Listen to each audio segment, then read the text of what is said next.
seven churches, or the seven letters to the seven churches.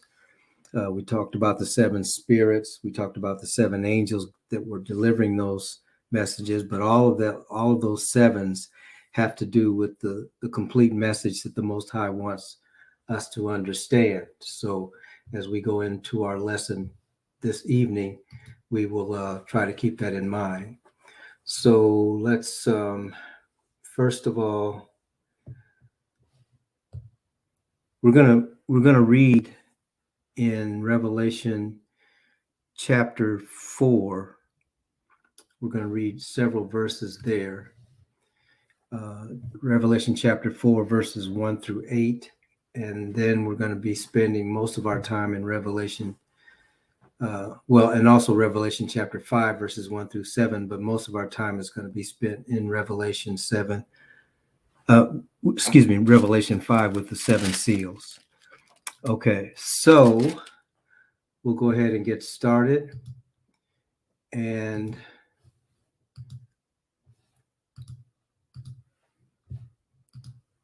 okay, so this is a quick review. Again, we're looking at the sevens. We've talked about the seven churches. We talked about the seven letters to the seven churches. We talked about the seven spirits that are the same thing as the seven angels.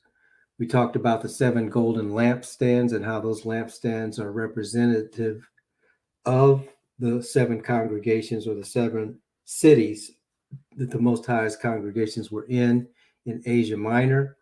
I mentioned the seven stars. We're going to look at the seven torches of fire, and just so that we can get an understanding of that. When Yeshua's finished dictating the letters to the seven churches, John finds himself in the throne room of heaven, and those are the scriptures that we're going to read.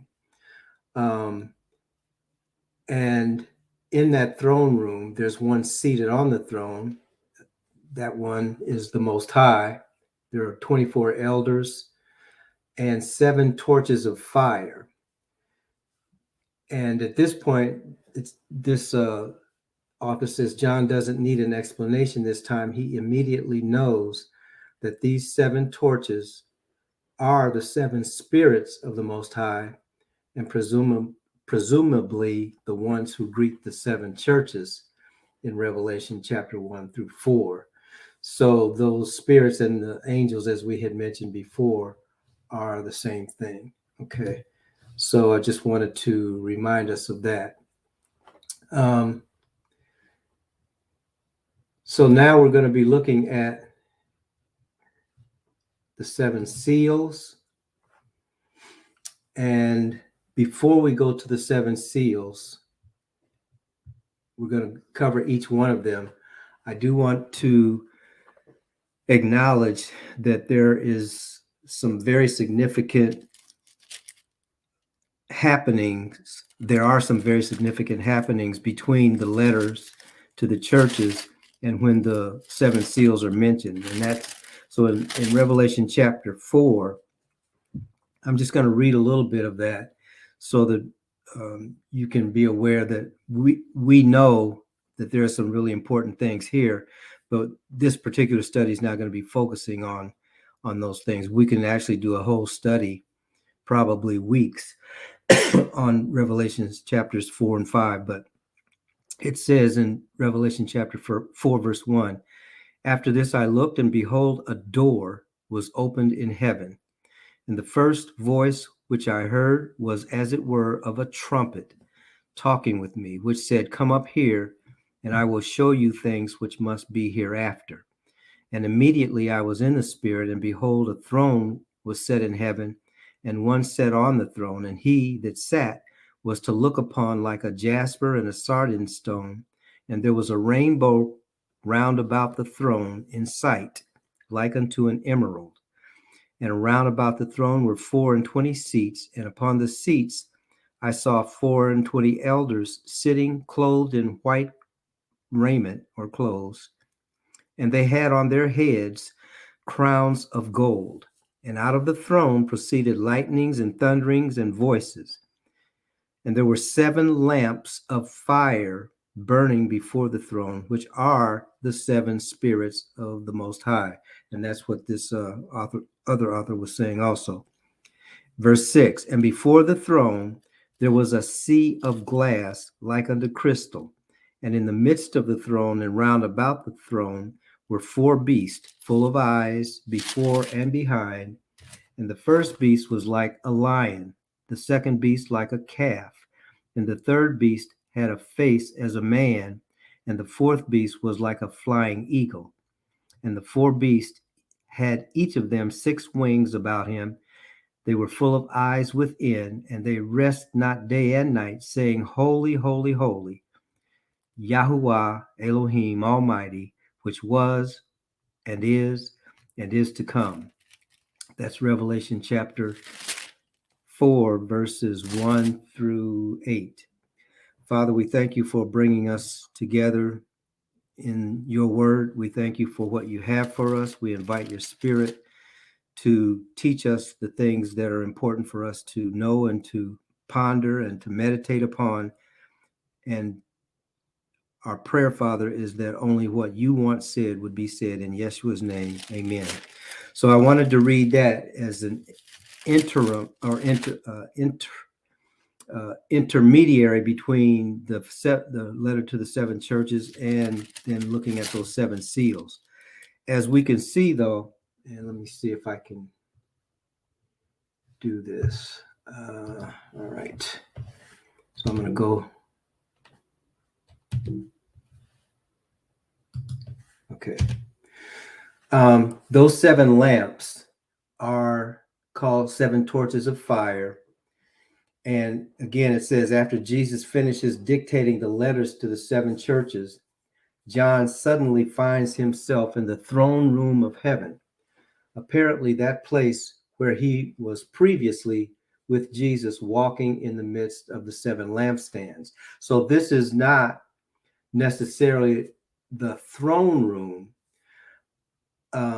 that he was walking in previously, but in essence, he's seeing a similar vision of the vision when we were talking about he saw this figure that was taking care of the lampstands, and we mentioned that was similar to, if not the prototype for the tabernacle and the temple. So he was in a holy place. Now, what we didn't talk about, which is why I would suggest that actually he's looking at a similar vision with a similar location, because if you remember, in the Holy of Holies, there is a mercy seat, and around that mercy seat there is a crown. Okay, so that also could be because that's where the Most High is, if you remember. And so this throne is where the Most High is sitting. And so when it says, and someone seated on the throne, as this author has said, who must be God.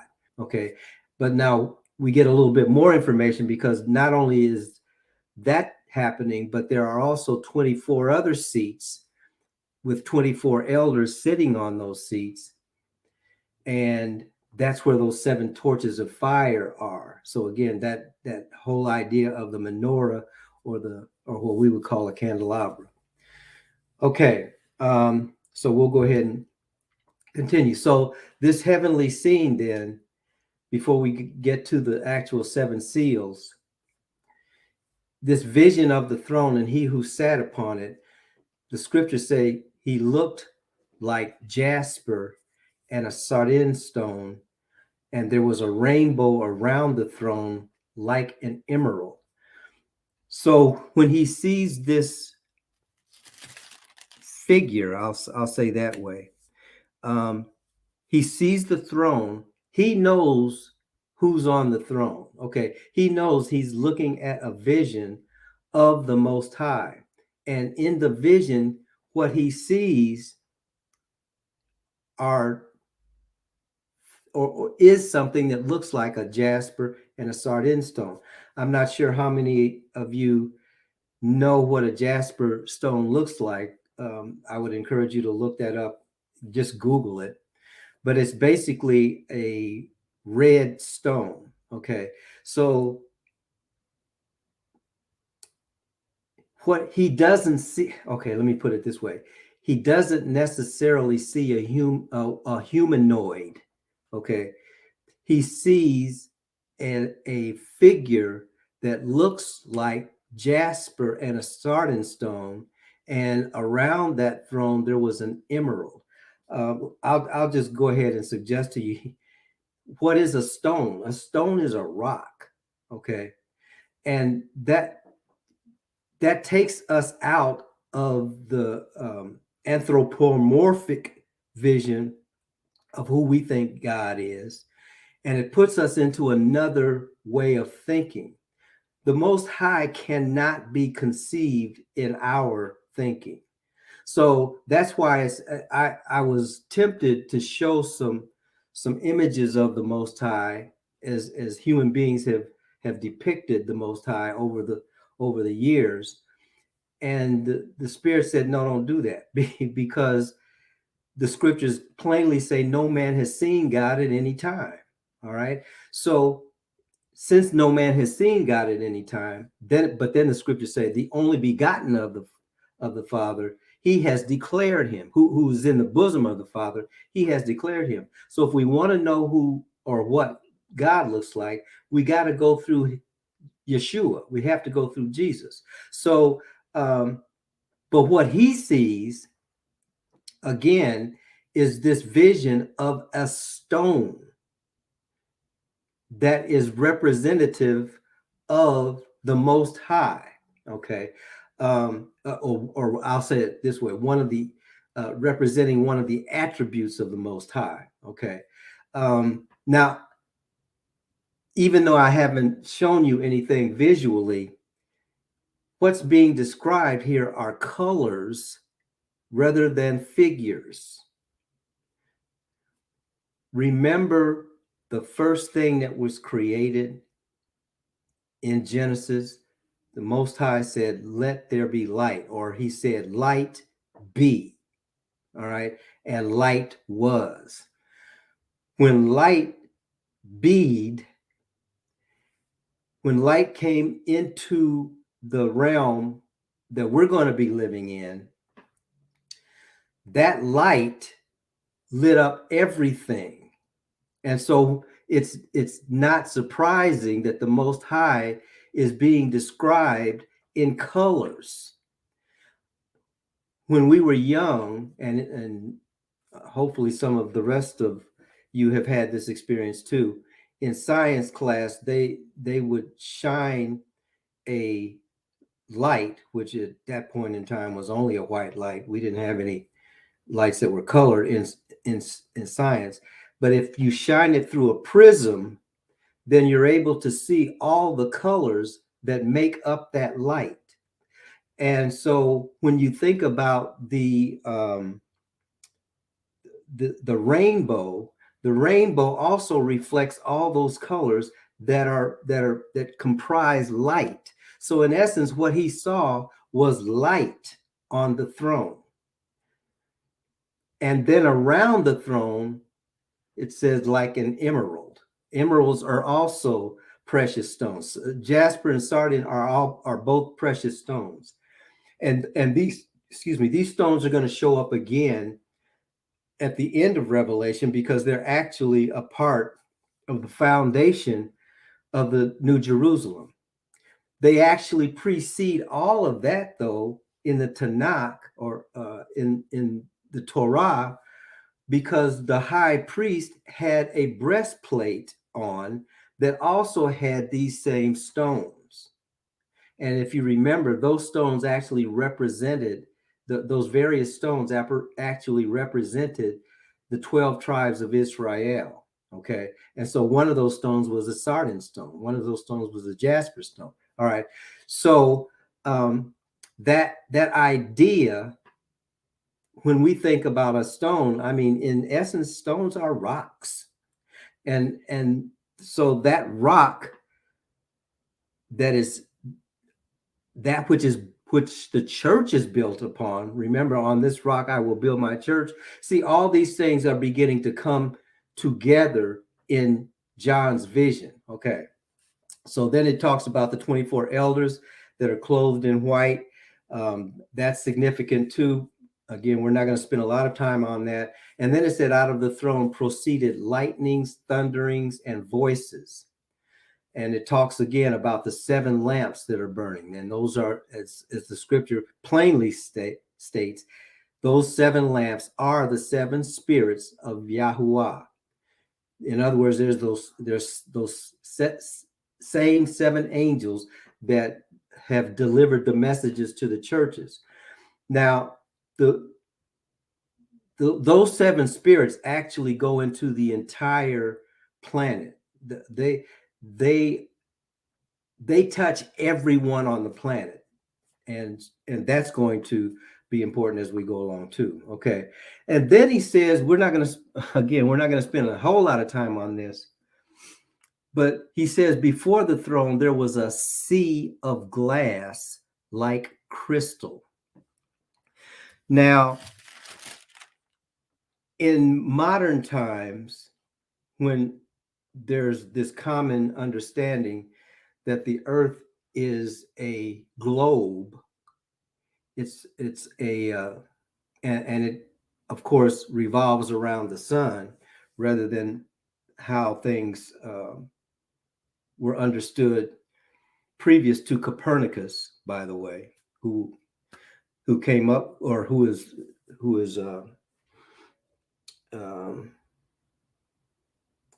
the person that first promoted this idea. But before that, and I'll tell you why I'm saying that now. Before that, the earth was not seen that way. And the earth was actually on a plane with a covering over it called the firmament. And when you look up that word firmament, it actually meant something that was beaten out. In other words, it was something that was tangible. All right. So if you think about that, when John has this vision, what he is seeing is the throne, as the scriptures describe in other places, and the Most High sitting on the throne above the earth, and underneath the feet of the Most High, as well as the 24 elders, there's this sea of glass that looks like crystal. It's almost like a transparent bowl, if you will, that's over the earth. So when he sees the throne and he sees this sea of glass, and by the way, when I looked up that word sea, in every other case, the sea, that word sea, is actually talking about water. Okay. And so what did the firmament do? The firmament separated the waters under the firmament, under the heaven, from the waters above the heaven. So this sea was like all the other definition, or the other definition, and all the other examples of the definition. This is what John saw. All right. And then he talked about those 4 living creatures. It says beast in Revelation. I'm sorry, in King James Version, but it says 4 living creatures in almost all the other translations. So those creatures were full of eyes. By the way, that doesn't mean that they had the eyes like we do, and they were all over their face, all over their back, or whatever. It's talking about wisdom. Eyes represents wisdom. Okay. And so if you remember, when the figure that we know to be Jesus is in this scripture also, he has eyes as well. So we know that it's not talking about the physical eyes. It's actually talking about a sense of understanding his attributes. Okay, and so that's the same thing with one of, then it was one of those living creatures was a lion, the other one was a calf, the other one had the face of a man, and then the other one was a flying eagle, and each of them had 6 wings.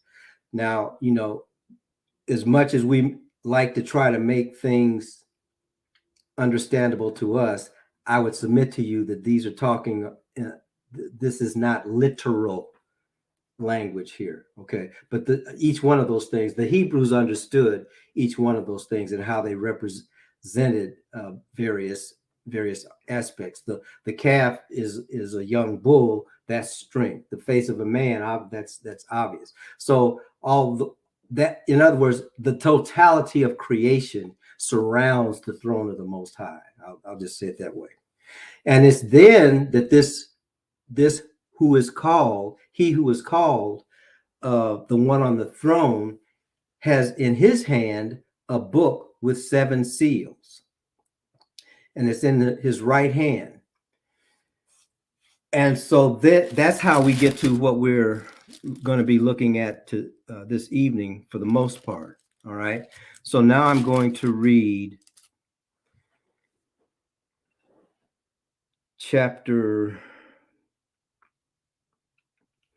actually, let me read just one more thing in chapter 5.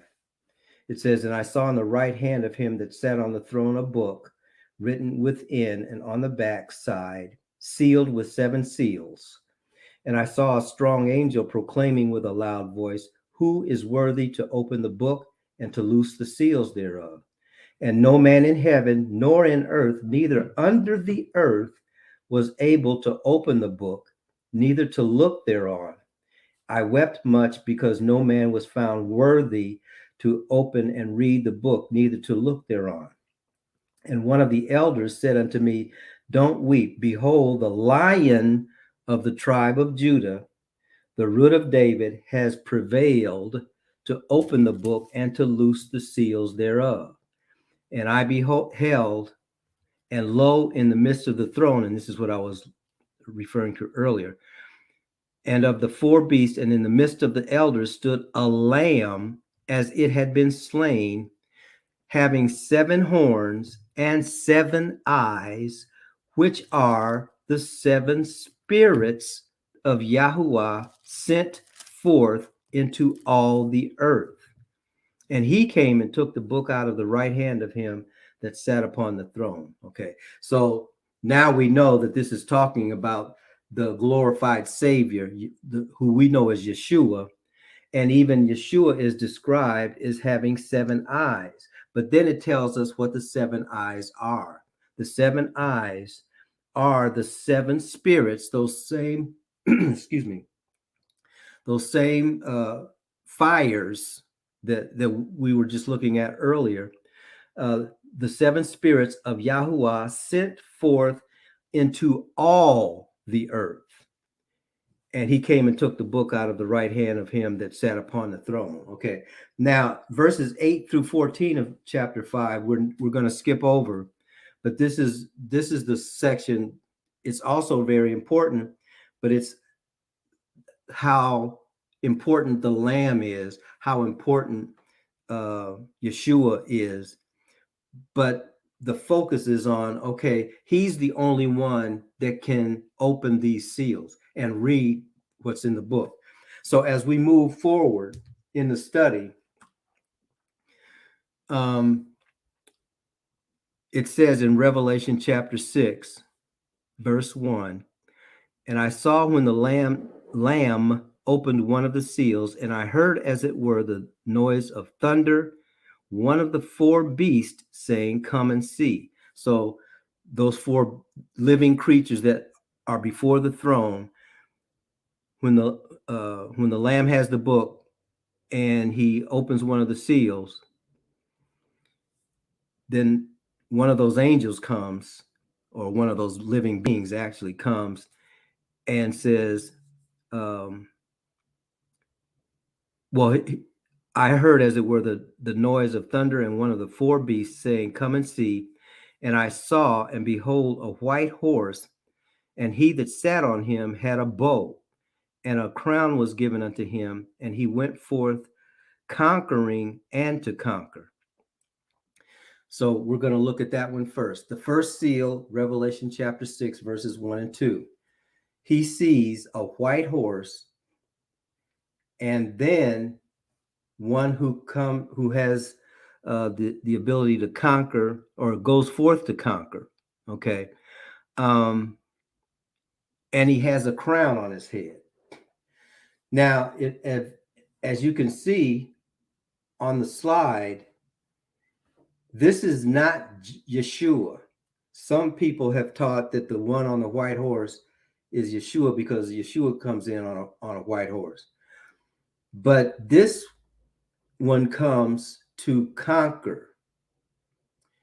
And there's a bow and a crown given to him. Remember when Satan tempted Yeshua in the wilderness, and he took him on a high mountain, and he showed him all the kingdoms of the world in a moment of time. And he said, all this I will give to you if you will, well, first of all, because it's been given to me, and you can have any of it that you want if you will come and worship me. Okay. And we remember what Yeshua said, you should worship the Most High and him only. Well, when the Most High does what he does, he always has an order that things go in.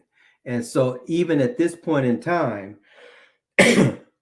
that, or he who is not supposed to be in charge of the world is still in charge of the world. Now, he doesn't have the power that he once had, because when Yeshua was crucified and buried and then was resurrected from the dead, he took the power of death from him. But this serpent, if you will, still has power on the earth. And that's how we know, even as Revelation chapter 6, verses 1 and 2 is being seen by John, because the bow and the crowns are given to them who go forth conquering and to conquer. If we were to turn over to 1 John chapter 1, starting at verse 2.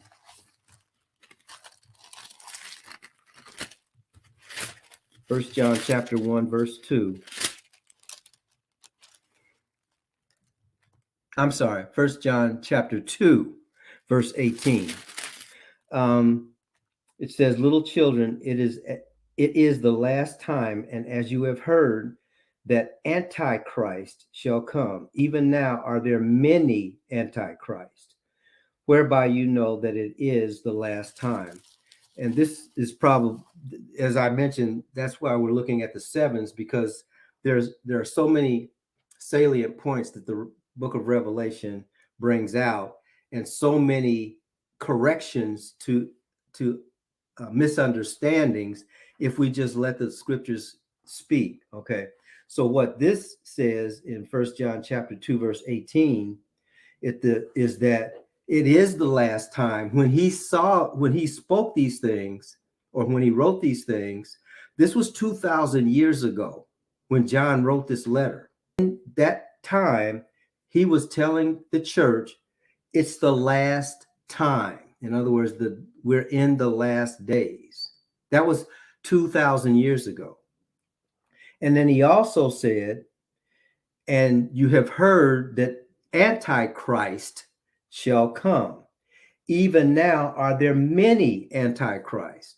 So the question is, if that's true, if he's saying, as he was speaking, there were many Antichrists, then we can also use that to inform where we are in our walk.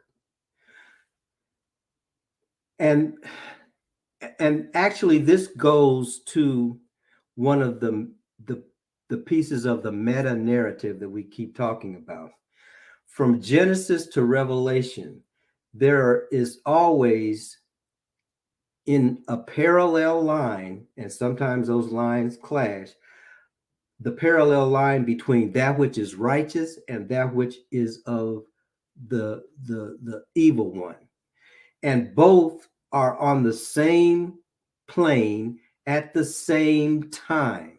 And so it was the case in Genesis, it was the case in the desert, it was the case in the land, it was the case when we were dispersed into all the rest of the world, and it's the case now. So we can say the same thing that John said in First John chapter 2. It is the last time now too, and there is Antichrist right now, because that spirit has never left the earth, and therefore there are many Antichrists. So instead of us doing the superstitious thing of looking for the Antichrist, what we can understand is that spirit, we don't have to look very far because that spirit is already here, just as the spirit that brought the message to the churches is still here.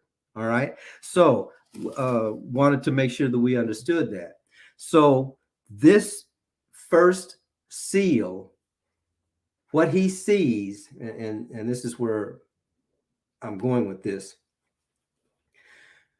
rather than looking at a timeline when we study Revelation, look at Revelation as going into an art museum or an art an art museum, and looking at a huge painting that's on the wall. Okay, the painting is already complete, but the painting is so big that you can't take it all in. So what you have to do is you look at little sections at a time. But that, just because you're looking at them a little bit at a time, doesn't mean that they were painted in that order, if that makes sense. So it's also true with Revelation, with these seals. All right. So what is being painted for him is this huge canvas of the end of days. And all of these things are already on the canvas.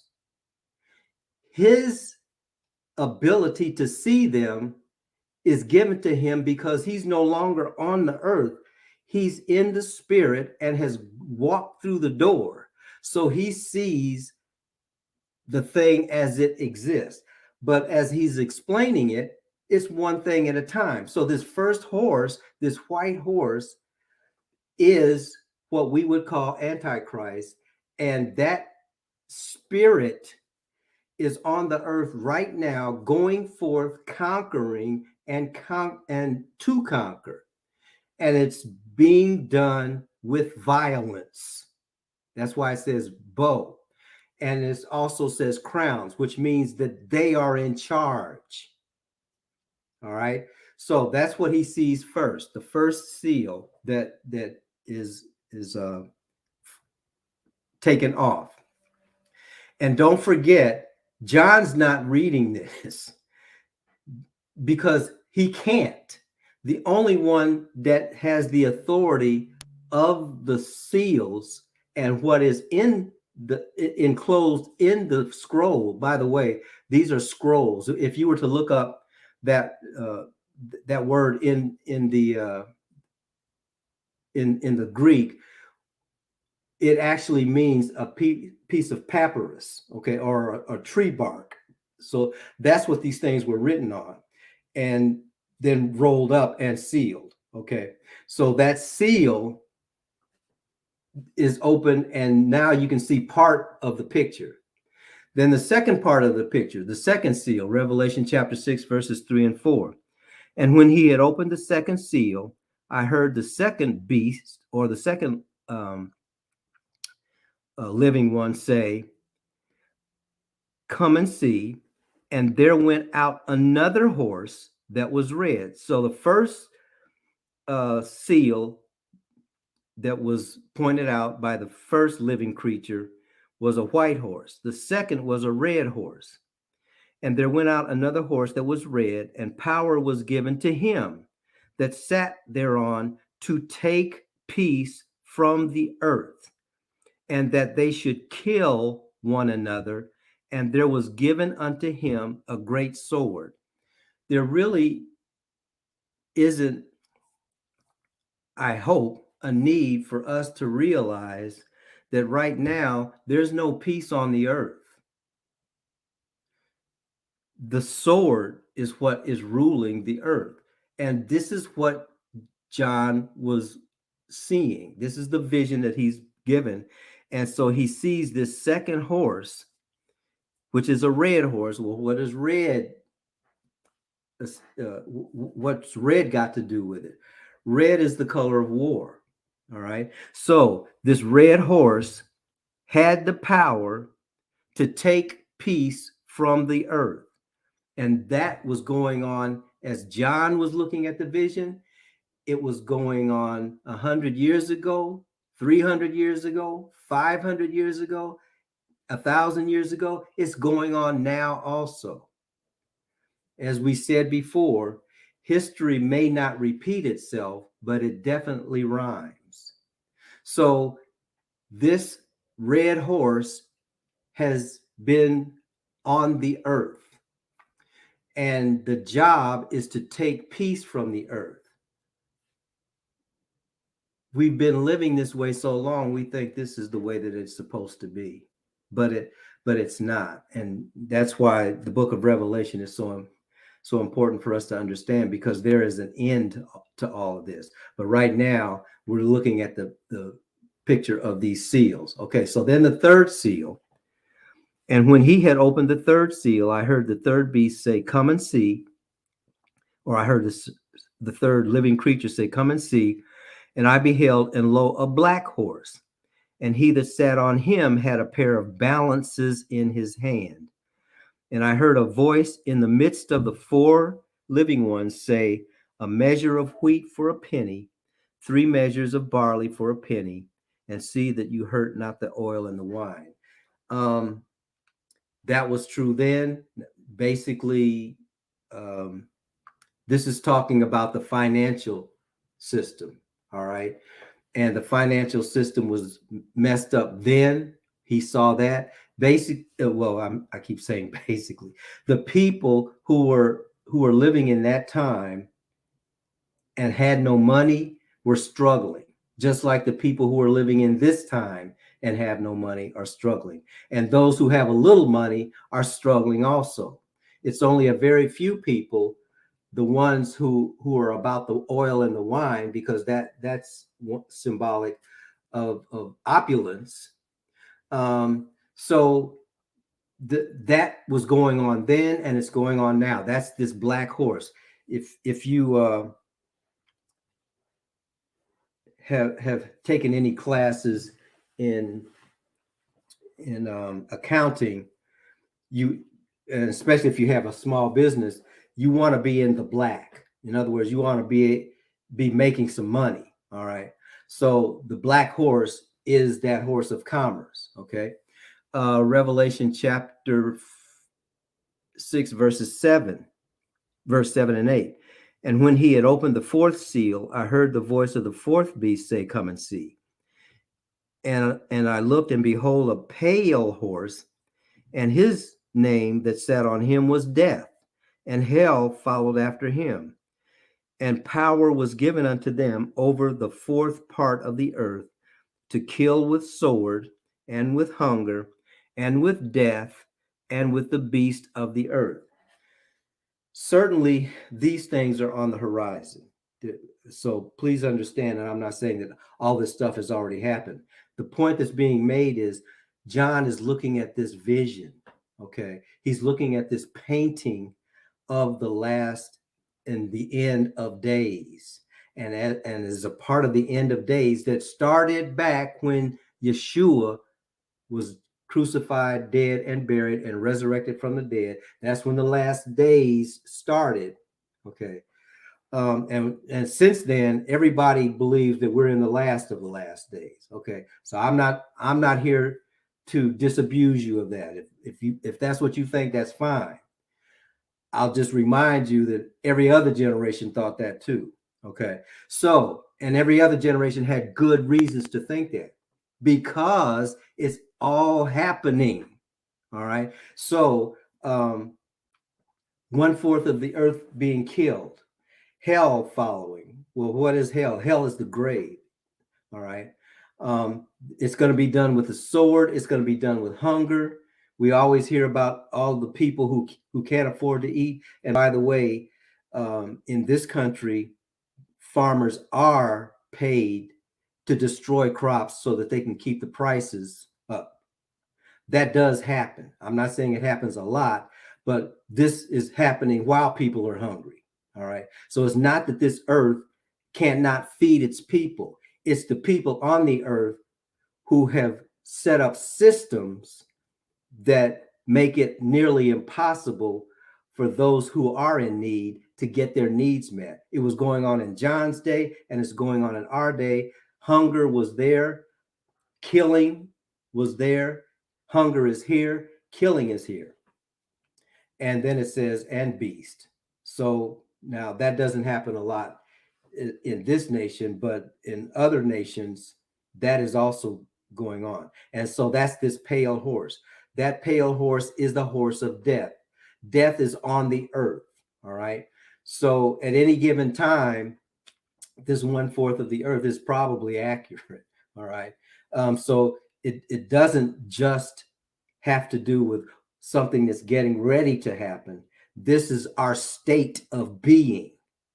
And then, so that's the 4th seal. The 5th seal in Revelation chapter 6, beginning at verse 9.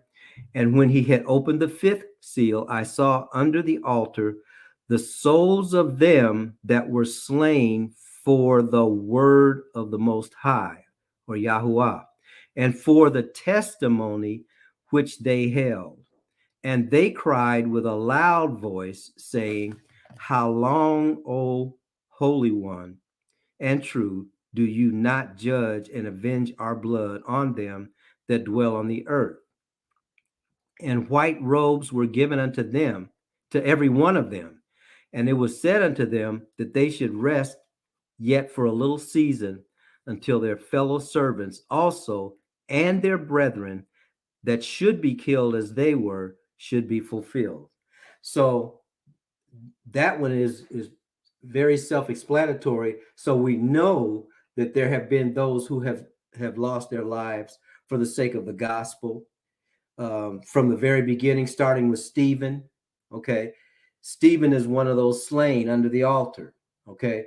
And really all of the apostles are those slain under the altar, because with the exception of John, maybe, all of them suffered a martyr's death. There have been thousands, if not millions, of martyrs for the sake of the gospel over this last 2,000 years. Okay. And so those souls were crying out to the Father. And well, let me just finish that. Those souls were crying out to the Father for vengeance. So the desire for vengeance, even with those who have been slain already, is a real thing. But that's why the Most High has to tell us who still have the breath of life in us, vengeance is mine. I'll repay. All of this stuff is going to be dealt with. Okay. But the people who those souls that were slain and are under the altar, by the way, we have to keep reminding ourselves that this whole vision is understood in the Hebrew context around the heart and soul of the Hebrew people, which was the tabernacle or the temple.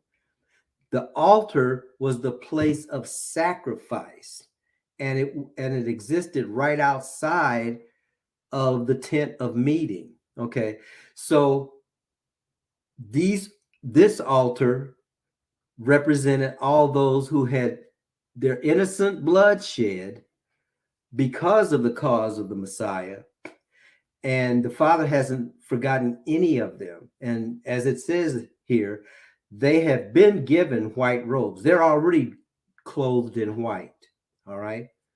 But they also are all under the altar, because from the standpoint of those who are still above the ground, those are our role models, if you were. Those are the people that we should be holding in high esteem because of their faithfulness to the word, and those should be our examples. And that's why in Hebrews, when we looked at Hebrews, it talked about those who had been sawn asunder, those who had been killed for the sake of the gospel, and they become that great cloud of witnesses, and therefore when we hear of them, when we read of them, when we see what they've done, we are to say, well, I need to lay aside every weight that's stopping me and run my portion of this race.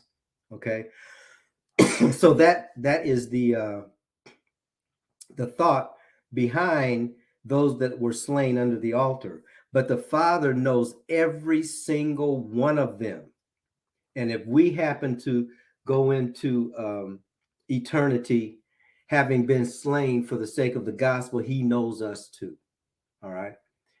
And so just like them, we also will get white robes. But this is a part of the picture that John has seen. This is the fifth seal. And then in verse 12, the sixth seal, and behold, and I beheld when he had opened the sixth seal. Who is the he again? The he is Yeshua, the lamb that was slain, the only one that has the authority to open and open the seals and read what's in the book. And I beheld when he had opened the sixth seal, and lo, there was a great earthquake. The sun became black as sackcloth of hair, and the moon became as blood. And the stars of heaven fell into the earth, even as a fig tree casts her untimely figs when she is shaken of a mighty wind. And the heaven departed as a scroll when it is rolled together, and every mountain and island were moved out of their places. And the kings of the earth, and the great men, and the rich men, and the chief captains, and the mighty men, and every bondman, and every free man, hid themselves in the dens and in the rocks of the mountains, and said to the mountains and the rocks, fall on us and hide us from the face of him that sits on the throne, and from the wrath of the Lamb. For the great day, singular, of his wrath is come, and who shall be able to stand? Now we're at a point where this has not happened yet. There may have been some of these things that have happened, because as we can imagine, when people looked up into the heaven, they saw everything as the stars. Okay, whether they were actual orbs or not, they saw everything that they could, that the naked eye could see. All that was described as stars, planets, stars, asteroids, what have you. Okay, the moons, all of that. So there have been times when there have been meteor showers. There have been times when things have hit the earth, but on this magnitude, no, because this says the mountains, every mountain and island were moved out of their places. That has not happened yet. Okay, so now he is looking at a part of this picture that he hasn't experienced, and quite frankly, we haven't experienced either. All right, but we do know as a part of the picture, it's on the picture, therefore it's on the horizon, and that's so that's a very important part. Now, I would like to suggest to you that just as people who believe in Yeshua and want to follow Yeshua and have a desire to walk uprightly before him and be who he wants us to be, just as he's giving us this information, like I said before, you have these parallel tracks.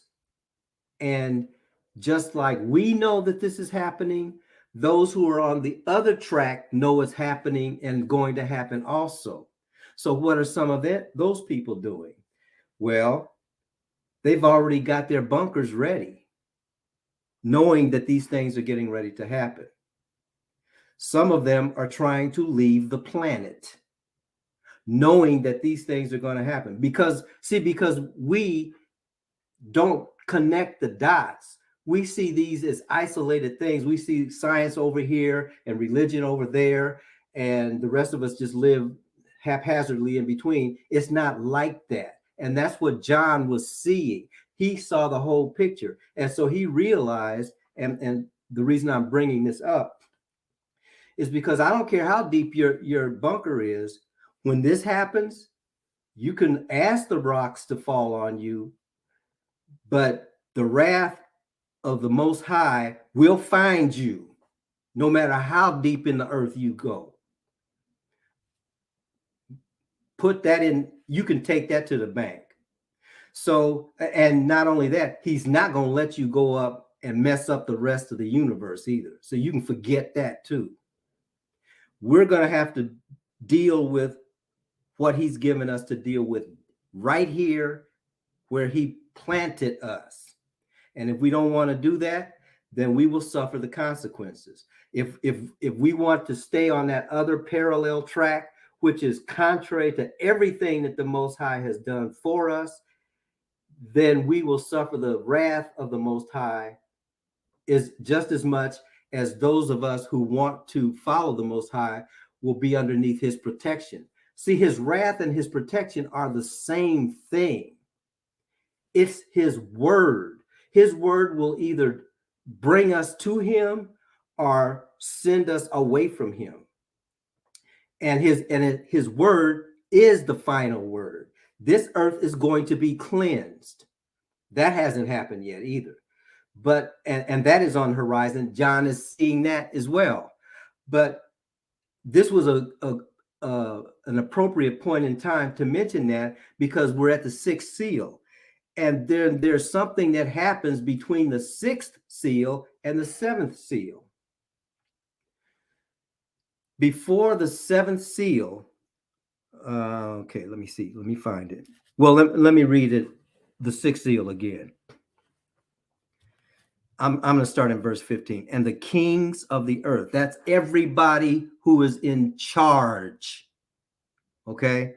The kings of the earth and the great men, the rich men, the rich folks, and the chief captains, those who are in the army. Thank you for your service. Those who control these instruments of death, and the mighty men, and even the bondmen, all the peons as well, every free man, hid themselves in the dens and in the rocks of the mountains, and said to the mountains and rocks, fall on us and hide us from the face of him that sits on the throne and from the wrath of the Lamb. The Lamb, when the Lamb first came, the Lamb was here to shed his blood. When the Lamb returns, the Lamb is returning in wrath as a lion. That is also a part of the picture that John saw. And then it says, for the great day of his wrath is come, and who shall be able to stand? The question is a rhetorical question. Nobody will be able to stand. The only reason we who choose to follow him are even able to be living is because we're also on our knees. Okay. But his grace is on us, so he will lift us up. But if you want to be in rebellion, you will be able, no, not be able, you will have to experience his entire wrath. And that, as we go through the book of Revelation, you will see is this sword that comes out of his mouth. What's the sword that comes out of his mouth? It's the word of the Most High. The word of the Most High is quick and powerful and sharper than any two-edged sword, cutting asunder the marrow and the bones, and is able to discern the thoughts and intents of the heart. It's that word that is either going to be graceful for those who surrender to him, or a word of wrath to those who have been in rebellion and continue to be in rebellion. Okay, so then there's this parenthetical setting. And I think actually we're going to stop here before we go into the introduction of the seven trumpets, because what happens now is kind of what I've been talking about. It starts in chapter 7. Before any of this happens, I'll just give you a preview. Before any of these things happen, I think, yeah, that's it. Before any of these things happen, the Father will always mark his children before destruction comes.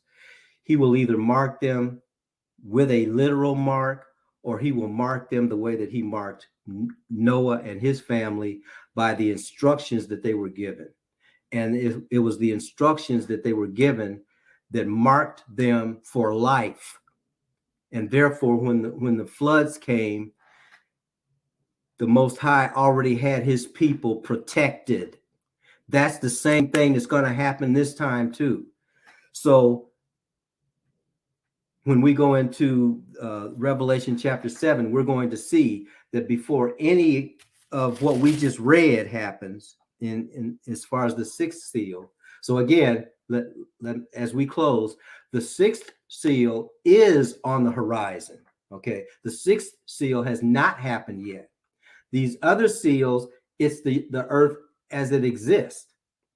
All right, but this sixth seal that talks about the mountains being moved out of their place, all of those kinds of things, the wrath of the Most High, that hasn't happened yet.